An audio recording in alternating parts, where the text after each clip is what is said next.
Hey, what's going on, guys? Welcome back to iGeek Tech, and today we're going to be diving into the iPhone 15, Apple's 2023 flagship, and whether you should consider getting it in 2025. So some of the great things about the iPhone 15 is actually you can still buy it brand new. You can still buy the iPhone 15 and the 15 Plus for $699 or $799 for the Plus model. So the iPhone 15 came in multiple different colors, a very pastel shade. I have the pastel pink here. It kind of looks white from a faraway angle, but like in person, it kind of looks more pinkish, especially when you take it to the light. But that was with most of the colors of the iPhone 15, very pale pastel color line. It features the A16 Bionic chip. This processor is still very fast, very great for iOS. It makes everyday tasks very smooth while it works with all the games. It has multitasking. You can even edit videos on it, and it holds up pretty well to this day. The iPhone 15 does feature the dynamic island, though it does not feature the action button. It still has the old school ringer switch. So the back of the phone has a 48 pixel wide lens camera and a 12 megapixel ultra wide camera, which is a massive upgrade from the iPhone 14, which both had 12 megapixel. So a big upgrade in the camera department. Also, another big upgrade is Apple finally introducing the USB-C port to the iPhone lineup. This was introduced in the iPhone 15 line. So that's also a great feature with the iPhone 15. And another great thing about the iPhone 15 is that it has this beautiful frosted glass back display made out of aluminum. It honestly feels really nice and comfortable in the hands, really easy to use. I have an iPhone 15 Plus here, but really great design, very comfortable to use in the hands. So one of the biggest cons with the iPhone 15 is that it doesn't come with the Apple Intelligence features that's Apple's like really trying to push out right now. Even as bad as and underwhelming they may be at the moment, you will probably never be able to get the Apple Intelligence features that is offered. So unfortunately, that would be one reason for me to stay away from the 15. Another reason, you could just get the iPhone 16e, which basically just has this main 48 megapixel wide lens.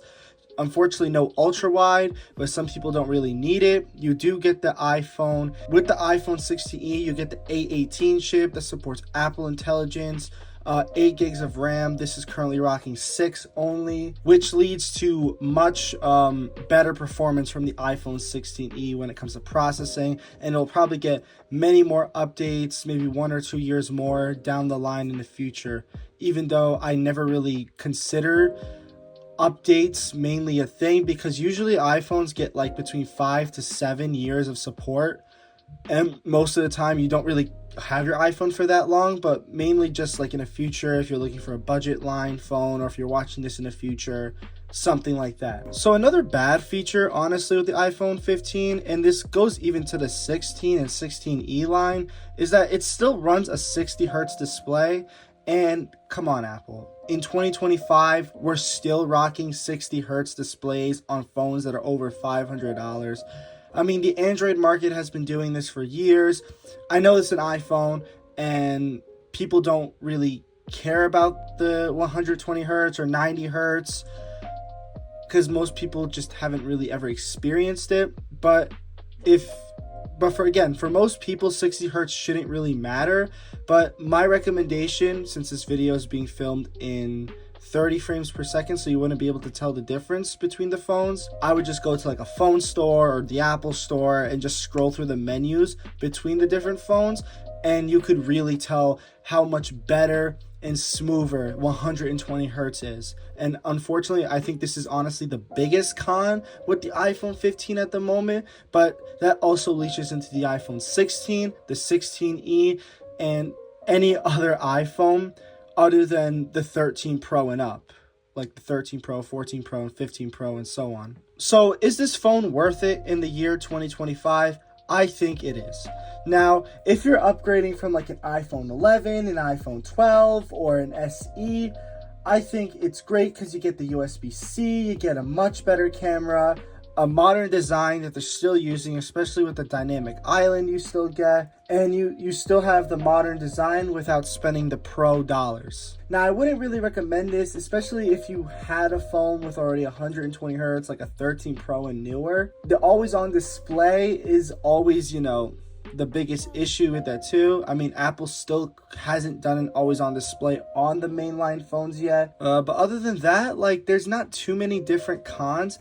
But if you want my personal recommendation, if you are in the market for a new iPhone, I wouldn't really recommend buying this, especially if you're buying it in the new market. I would buy the iPhone 16e or just cough up the extra $100 and go to the 16. Because again, like, the 16 has Apple Intelligence, and who knows what Apple might add in the future when it comes to Apple Intelligence. They might add a feature in 2 years that you might find useful, but you'll never be able to have it on this phone because it never had Apple Intelligence to begin with. And unfortunately, that's a major con for me, especially like not having a phone that has all the features, especially like a phone that Apple's still currently selling, and it's kind of in the middle option. I don't know. I mean, if you are in the used market, I have seen prices around like $400 for this phone, and if you can honestly get that at that price, I know carriers are also doing a bunch of deals with this phone right now too. If you can get that at a great price, again, there's always the options like the iPhone 15 Pro you can usually get for around $600, or you can even just get the iPhone 16e if you're looking for something newer. So what do you guys think? Do you think the iPhone 15 is worth it in the year 2025?